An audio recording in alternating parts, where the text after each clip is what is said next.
नमस्कार, आप देख रहे हैं बिग फाइट लाइव और आपके साथ में विजेंद्र सोलंकी। बिग फाइट 7 सीटों पर चल रही है, लेकिन सवाल यह कि क्या कांग्रेस को कांग्रेस ही हराएगी? क्या कांग्रेस के बागी या जो इंटरनल बगावत कर बैठे हैं वो ही कांग्रेस को हराएंगे?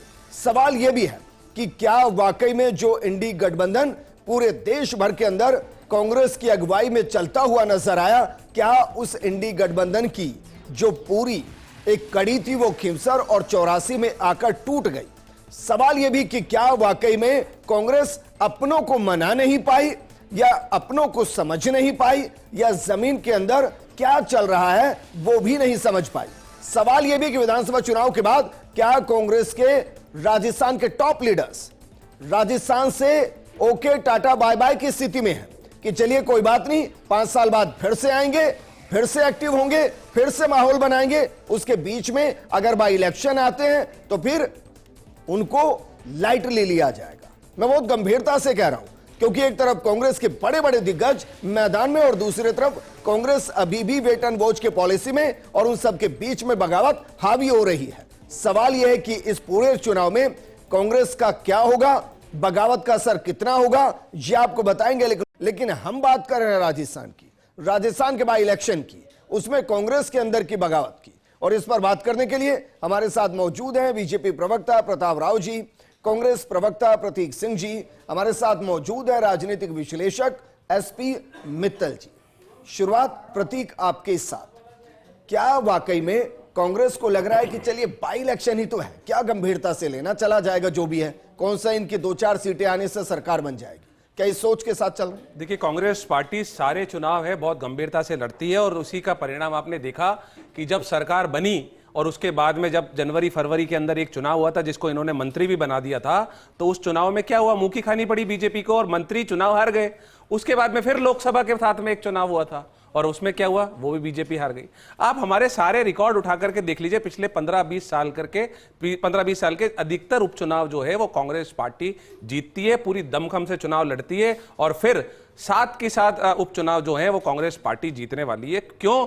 क्योंकि जो 11 महीने में जो पर्ची सरकार चली है, मुझे 11 उपलब्धि बता नहीं पाए, क्योंकि इतनी सारी चीजें, मैं तो 11/8 की खबर बताता हूं कि 364 डायलिसिस मशीनें खरीदी गई, 122 जगह इंस्टॉलेशन हो गया, अभी तक चालू नहीं हुई है। व्याख्याताओं की भर्ती 17,000 जो पद है वो खाली पड़े हैं। वादा किया था कि 1 जनवरी 2024 से गैस का सिलेंडर दिया जाएगा और 1 नवंबर को अखबार में खबर छपी है कि अब जाकर के वेरिफिकेशन का काम चालू हुआ है। एक वादा जो सरकार चुनाव जीती थी, जब जनता ने इनके वादों पे विश्वास किया था, एक वादा ऐसा हो जो पूरा किया हो वो बता जाए मेरे को बीजेपी के प्रवक्ता। एक वादा, कोई सा वादा अगर पूरा हुआ, चाहे पेट्रोल डीजल के दाम हरियाणा और गुजरात के बराबर करने की बात। सवाल तो यह है कि भाई जो बगावत हुई है आपके अंदर, कांग्रेस के अंदर, क्या उसको रोका नहीं जा सकता? अरे बगावत जो पार्टी के साथ में है वो पार्टी के साथ में है और जनता जो है वो वादों को देख करके, चेहरों को देख करके, किसने उनके लिए काम किया है उसको देख करके वोट देती है, बगावत को देख करके वोट थोड़ी देती है। तो अब जब चुनाव होंगे, रिजल्ट आएगा तो पता लग जाएगा कि किसने जीता। लेकिन मैं फिर पूछूंगा कि 11 महीने में अगर पर्ची सरकार की कोई उपलब्धि रही हो तो उसी पे तो जनता वोट देगी। कोई उपलब्धि रही नहीं है, जो वादे किए थे वो वादे मुझे बता जाएं कि एक भी वादा पूरा किया हो। चाहे सस्ता पेट्रोल डीजल देने की बात की थी हरियाणा और गुजरात के बराबर, लोकसभा का जिक्र किया, भाई उसमें तो आप गठबंधन के साथ थे, तो इसमें क्या हुआ विधानसभा चुनाव के दौरान? देखिए, लोकसभा के अंदर हमारा जो गठबंधन था वो केंद्र के लेवल पे था, राज्य के लेवल पे नहीं था। जब विधानसभा के चुनाव हुए थे तब भी हम अकेले चुनाव लड़े थे और अब जो उपचुनाव हुए अभी भी हम चुनाव अकेले लड़ रहे हैं। और ऐसा ही हरियाणा में भी देखा हमने, हरियाणा में भी हम अलग लड़े थे। हार जीत वो होती रहती है, लेकिन गठबंधन वो केंद्र लेवल पे था, वो स्टेट के लेवल पे नहीं था। राहुल गांधी तो चाहते थे कि गठबंधन हो वहां भी, और अगर गठबंधन होता तो आम आदमी पार्टी ने जो डैमेज किया शायद वो डैमेज नहीं होता। देखिए, डैमेज तो हरियाणा तो मैं ऐसा यहाँ भी तो नहीं है कहीं। नहीं, हरियाणा तो मैं को आप अपने खाते में जोड़ सकते थे अगर आप जीत जाते गठबंधन में। देखिए, 84 को आप जोड़ सकते थे अगर आप जीत जाते। नहीं, हम 100% जीतेंगे, 7 की 7 सीटें जीतेंगे। और जो पिछले ये पर्ची सरकार बनने के बाद में जो उपचुनाव हुए 2 सीटों पे, बीजेपी बता दे एक भी अगर चुनाव जीते हो, 100% हारी है दोनों सीटें, तो फिर ये कैसे दम भर रहे हैं कि हम चुनाव, और उपलब्धि बता दें 11 महीने। प्रताप राव जी हमारे साथ है, लेकिन हमें यह मालूंगा कि कांग्रेस की पर्ची सरकार नहीं होती थी, क्योंकि कांग्रेस की जब पर्ची होती थी सारे के सारे तो इस्तीफा दे देते थे और फिर बाड़ेबंदी में बैठ जाते थे। देखिए, तो पर्ची सरकार जो नहीं होती थी, दिल्ली से जो फैसला आता था उसको मानता नहीं था कोई, आज भी नहीं मान रहा है। बीजेपी वाले मान रहे हैं, पर्ची से बना रहे हैं प्रताप सरकार। राव जी, ये अब क्या वाकई में आपको लग रहा है कि कांग्रेस इस चुनाव को गंभीरता से नहीं ले रही, या आपको लग रहा है कि कांग्रेस वो कवर दे रही है, या आपको लग रहा है कि नहीं उनको इतना कॉन्फिडेंस है कि बहुत ज्यादा फर्क नहीं पड़ता कि कौन आ रहा है कौन जा रहा है? पहली बात तो यह है कि मैं प्रतीक सिंह जी से कहूंगा कि बीच में इंटरप्ट नहीं करें, क्योंकि उनको नहीं किया है। आज का सवाल यह है कि कांग्रेस में बगावत, और ये सब जान रहे हैं कि कांग्रेस में बगावत हो रही है, और बगावत यहाँ नहीं, लगातार हम कांग्रेस में देख रहे हैं टूटती जा रही है। अभी हरियाणा के चुनाव में देखा किस तरह की बगावत हुई, और जो बगावत नहीं हुई तो आपस में इंटरनल फाइटिंग इतनी हुई कि वहाँ निपटा दिया गया कांग्रेस को। कांग्रेस में हर जगह देखिए, जो पार्टी जो दल विचारधारा पे आधारित नहीं होता, एक परिवार की प्राइवेट लिमिटेड कंपनी होता है, तो उस कंपनी की परफॉर्मेंस जैसे जैसे डाउन हो जाती है तो उसके साथ ही वहाँ बगावत और सारे सब कुछ शुरू हो जाते हैं। देखिए, ये जो कांग्रेस का जो गिरोह है वो केवल सत्ता के साथ, कुर्सी के साथ जुड़ा हुआ गिरोह है। कुर्सी जैसे जाती है वहाँ बगावत भी होती है और वहाँ टूट फूट भी होती है। कांग्रेस के नेता आपस में लड़ रहे हैं, चुनाव मैदान में नहीं उतरने की बात कर रहे हैं, एक दूसरे के प्रत्याशियों के खिलाफ जा रहे हैं, ये सारी बातें हो रही हैं। जहाँ तक प्रतीक सिंह जी ने कहा कि 11 महीने की सरकार, ये पर्ची कहें चाहे खर्ची कहें चाहे चर्ची कहें, जो भी कहें, लेकिन भजनलाल जी की सरकार ने 11 महीने में जो काम किया है, निश्चित तौर पे एक आम आदमी को उससे राहत मिली है। जो लूट की सरकार थी, गहलोत की सरकार, जिसने 5 साल तक लूटा, बेरोजगारों को लूटा, विद्यार्थियों को लूटा, वो सारी लूट अब बंद है। और ये कह रहे हैं नियुक्तियाँ तो इतनी हो चुकी हैं, 13,000 शिक्षकों की नियुक्तियाँ हुई हैं और 6,700 व्याख्याताओं की पदोन्नति हुई है। शिक्षा विभाग में इस तरह के हालात कर दिए थे कि 5 साल तक डोटासरा ने उसमें डॉट लगाकर एकदम उसको रुकावट पैदा कर दी थी। वो नई, जब भजनलाल जी की सरकार बनी उसके बाद ही वहां, तो इसलिए देखिए नई भर्तियां कौन सी है? नई भर्तियां शिक्षकों की 13,063 पदों पर नई नियुक्तियां हो चुकी हैं और 13,561 पदों पर तो प्रक्रिया चालू है। 5,000 और ऑक्सिलरी जो पद हैं शिक्षा विभाग के, उन पे भी जो है प्रक्रिया शुरू हो चुकी है। तो देखिए, नियुक्तियों की जो प्रक्रिया है वो शुरू हो चुकी है।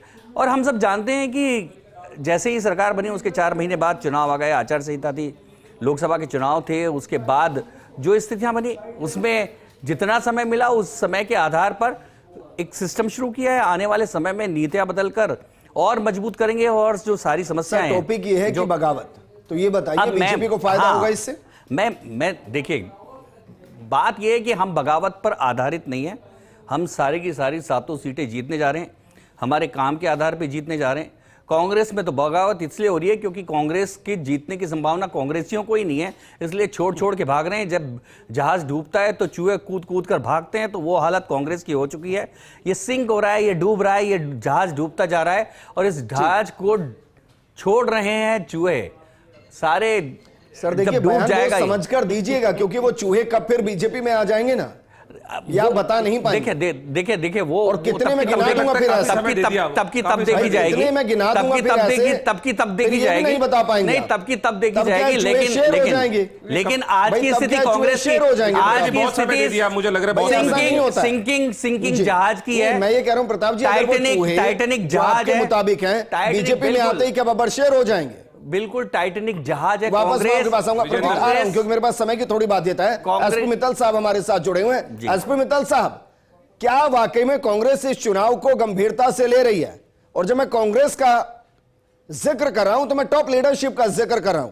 बहुत ज्यादा एक्टिव दिखाई नहीं दिया राजस्थान में, दूसरी तरफ बीजेपी एक्टिव है। आपको भी यह महसूस हो रहा है?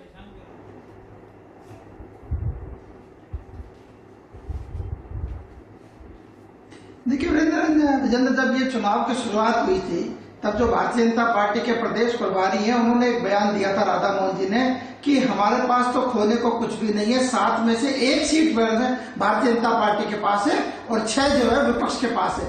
लेकिन आज जब मैंने राधा मोहन जी का बयान सुना तो वो कह रहे हैं 7 की 7 सीटें जीतेंगे। स्वाभाविक है कि जिस तरीके से लगातार परिवर्तन हुआ है राजनीतिक हालातों में, उनसे मुझे लगता है कि भारतीय जनता पार्टी उत्साहित है और उनको लगता है कि जो कांग्रेस की जो बगावत हुई है, खासतौर से देवली उड़ियाना में जो बगावत हुई है, उसको देखते हुए उनको लगता है कई सीटों पर अब उनकी जीत हो सकती है।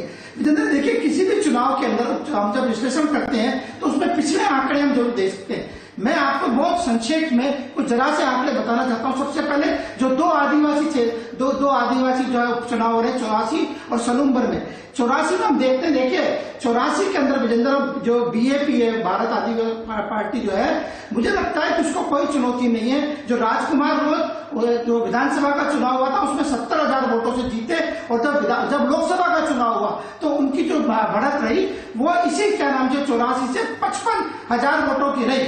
और हालांकि जब क्या नाम से विधानसभा का चुनाव हुआ, जब कांग्रेस की जमानत जब्त हो चुकी थी, लोकसभा के चुनाव के अंदर मिलकर चुनाव लड़ा था, तो मुझे ऐसा लगता है कि 84 के अंदर जो बीएपी है उसके नेतृत्व को कोई चुनौती नहीं। लेकिन जब हम सलूम्बर की बात करते हैं तो सलूम्बर का यदि रिकॉर्ड देखते हैं तो 15,000 वोटों से अमृतलाल मीणा वहां चुनाव जीते थे विधानसभा का। लेकिन जब लोकसभा का चुनाव हुआ, जब क्या नाम से वहां से चुनाव, जो ये उदयपुर संसदीय क्षेत्र में आता है, यहां से भारतीय जनता पार्टी के उम्मीदवार की 37,000 वोटों से जीत हुई। तो हम ये देखें, ये जो आंकड़ा हमको दर्शाता है कि हम वहां पर भारतीय जनता पार्टी की स्थिति अपने आप में मजबूत है, क्योंकि जो 15,000 था वो बढ़ के 37,000 हो गई।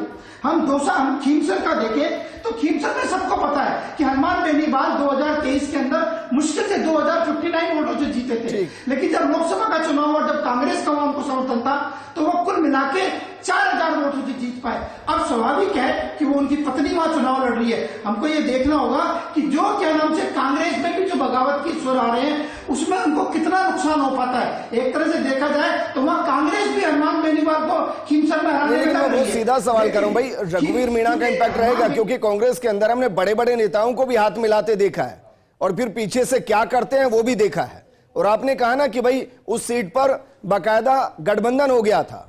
गठबंधन नहीं हुआ था सर, कांग्रेस ने कहा था हम लड़ नहीं पाएंगे, हम आपको समझौता दे रहे हैं, समर्थन दे रहे हैं। चिट्ठी कांग्रेस की तरफ से भेजी गई थी, वहां से स्वीकार भी नहीं हुई थी और कांग्रेस कैंडिडेट गायब हो गया था पर्चा वापस लेने के वक्त में।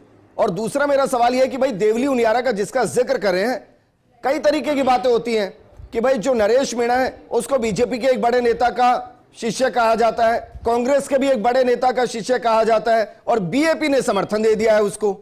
इसका इंपैक्ट पड़ेगा?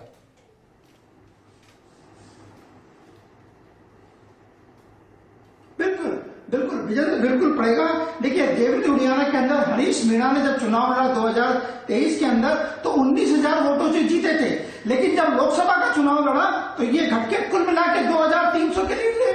तो इससे आप अंदाजा लगा सकते हैं कि जो कांग्रेस की स्थिति है, अब चूंकि हरीश मीणा चुनाव नहीं लड़े, आप जो 19,000 की लीड थी विधानसभा की, वो लोकसभा में 2,300 वोटों की रह गई। और अब जब नरेश मीणा के नाम से वहां बागी है और कहा जा रहा है कि उनको सचिन पायलट जी का समर्थन प्राप्त है, तो ऐसी स्थिति के अंदर कांग्रेस की स्थिति कैसी होगी इसका अंदाजा लगा सकता है। एक चीज और है, कहा जा रहा है कि जितने भी टिकट ये राजस्थान में उपचुनाव में कांग्रेस के बटे, उसमें सब में गोविंद सिंह डोटासरा साहब की चली है।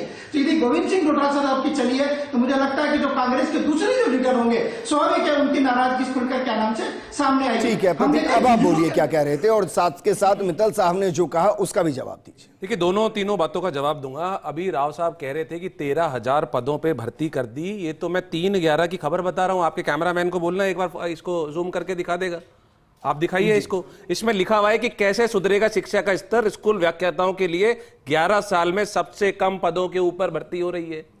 और ये कह रहे 13,000 भर्ती हो रही है 2022 पे। तो एक झूठ तो मैंने इनका यहां पकड़ लिया। दूसरा ये बोल रहे थे परिवारवाद, 200 की टिकट किसको दी है? 2023 तक भर्तियां क्यों नहीं की कांग्रेस ने? कांग्रेस ने सारी भर्तियां की है, और जो ये बता रहे थे ना जो भर्तियां हुई है, 13,000 वो इन्होंने शिक्षकों की वो हमारे समय का निकाला हुआ है। भर्ती नहीं हुई। आपके सामने के क्या है? देखिए पहले क्या बोलते थे, बीच में मत बोलना, बीच में मत बोलना, और आप पोल बोलने लगे, गलत बोलोगे तो देखिए मैंने व्याख्या आपने गलत बोली तो मैंने आपकी पोल खोल दी। क्या पोल खोलते हैं आप बिलबिलाने लग गए। पोल तो आपकी खुल गई जब आपकी बगावत हो रही है। सुनिए आप सुनिए, पोल तो आपकी खुल गई है, विजेंद्र पोल तो आपकी खुल गई है, पोल तो राहुल गांधी की खुल गई है, नहीं बोला, पोल तो राहुल गांधी की खुल गई है, पोल तो कांग्रेस की खुल गई है। लेकिन प्रतीक ये तो बताइए भाई, प्रतीक 2022 की भर्ती 2022 की भर्ती 2023 तक नहीं पूरी हुई। गलत बोलो, एक मिनट भाई, लेकिन 2022 की भर्ती कांग्रेस 2023 तक पूरी क्यों नहीं कर पाई? हमने 2022 के अंदर भर्ती की 6000, उससे पहले जो सर मैं भर्ती हुई पूछ थी, रहा हूं अगर ये भर्ती 2022 की है तो 23 तक कांग्रेस क्यों नहीं कर पाई? हमने तो कर दी ना। कर दे अरे दी, आपने क्या की तो गलती उन्होंने नहीं? कैसे कर दी? ये तो देखिए, पर्ची लीक आप करते आप रहे, भाई, भ्रष्टाचार करते रहे। बीच में क्यों बोल ये तो केवल आपको भ्रष्टाचार इनको आदत करते है, रहे। इनको आदत इनको इसके है खुद मतलब की ही बात नहीं बोल लेंगे शिक्षा और पर्ची विभाग खुलेगी जाए तो बाहर जब में। मेरे पोल खुलेंगे तो लोग बिल बनाने जाए लग जाएंगे। बाहर में। इतना क्यों राजस्थान बिल की बना रहे जाए हैं? बाहर में। एक और पोल खोलता हूं, केवल एक और पोल खोलता केवल हूं। कमाई, परिवारवाद की बात कर रहे थे, इन्होंने राजस्थान को बर्बाद किया। बताइए सलमपुर में कौन चुनाव इन्होंने लड़ रहा है? राजस्थान को परिवारवाद बर्बाद की किया। बात कर रहे थे। बताइए सिंधिया कहां का काम करने की प्रोडक्ट बातें है? कहते जितिन हैं। प्रसाद कहां का प्रोडक्ट कोई है? काम करते बताइए हैं। ये काम आप करके बताइए तो वापस जीत के नहीं आते। पंकज सिंह कहां का प्रोडक्ट केवल है? अपना घर भरा, ये आपका केवल अपना जैसा घर कहां का भरा। प्रोडक्ट है? आप परिवारवाद की बात करेंगे? परिवारवाद आपके जय शाह रग का रग में- राजनीति से क्या लेना देना प्रतीक? क्यों बने वो बीसीसीआई के अध्यक्ष? तो उसका राजनीति से हाँ, कोई बिल्कुल लेना सीधा देना है। प्रत्यक्ष आप बताएं, राजनीति है। आप बताइए अरे सर इंडिपेंडेंट क्यों बॉडी है बन गए? भाई, अलग से इंडिपेंडेंट है, कुछ भी मतलब इंडिपेंडेंट है। मतलब उनके पिताजी का factually- नाम क्या है? प्रतीक, मैं आपसे उनके factually पिताजी सही का होने नाम की क्या उम्मीद है? करता अरे हूं। मैं आपसे पूछ रहा हूँ, प्रतीक, हमारे मैं आपसे factually सही होने की आपसे उम्मीद पूछ रहा हूँ, करता उनके हूं पिताजी का भाई। नाम क्या है? राहुल गांधी आप कैसे बताइए। बना? आने की उम्मीद करता राहुल हूं। गांधी आप अध्यक्ष कैसे परिवारवाद बन की गया? बात करेंगे ये केवल बीजेपी वाले सोनिया गांधी का जो जी। जो सोनिया गांधी कैसे बन गया? 70,000 करोड़ का घोटाला हुआ, जी, एक मिनट। तीसरे दिन लेकर भाई, गए थे अपनी मुद्दे से पार्टी नहीं में। भटकेंगे। ये परिवारवाद मुद्दे की से बात नहीं करेंगे। भटकेंगे। वायलेंस एक मिनट, क्यों प्रतीक, करती है? ये परिवारवाद की बात सोनिया करेंगे। गांधी की लड़की है। प्रतीक, आप ये कह रहे हैं, बोलती है तो प्रतीक, बिल गिराने लगते हैं, प्रतीक, बिल गिराने ठीक है, लगते हैं। प्रताप राव जी, एक मिनट बीच में हम भाई। नहीं बोलोगे, एक मिनट, बीच में नहीं बोलोगे। भाई, लोकल मुझे ठीक बोल है। कर दिया। तो प्रतीक आप सारी ये कह बोल रहे होती है। हैं परिवार प्रतीक, प्रियंका भी लड़ेगी। बोल। अब प्रियंका का एक बच्चा मिनट, आ जाएगा। आपकी अरे मैं आपके प्रोग्राम ही टीवी में क्लोज कर बोल देता हूं, रही है, कोई बात नहीं टीवी भाई। में आपकी। प्रतीक आप ये कह रहे हैं, प्रतीक आप ये कह रहे हैं कि वैभव गहलोत का आरसीए अध्यक्ष होना पॉलिटिकल नियुक्ति थी, आप मुझे आरसीए ने नहीं चुना अरे था। मैं तो आपसे आप ये कह रहे हैं मैं तो बीसीसीआई अध्यक्ष की बात कर रहा अरे था। आरसीए आप अध्यक्ष बताइए, चुना ना सर। आपकी तो क्या वो पार्टी political बताइए, नियुक्ति थी? कंपनी है। आप कुछ भी सर, बताइए, मैं- पृथ्वीराज शुक्रिया, चौहान हमारे कौन साथ थे? जुड़ने के पार्टी लिए। के नहीं थे। प्रताप राव जी शुक्रिया, प्रतीक सिंह शुक्रिया, एसपी मित्तल साहब आपका भी शुक्रिया। बगावत जहां जहां होती है वहां नुकसान होता है। अब ये कांग्रेस को तय करना है कि उस नुकसान की भरपाई कैसे करे। इस प्रोग्राम में फिलहाल इतना ही। नमस्कार।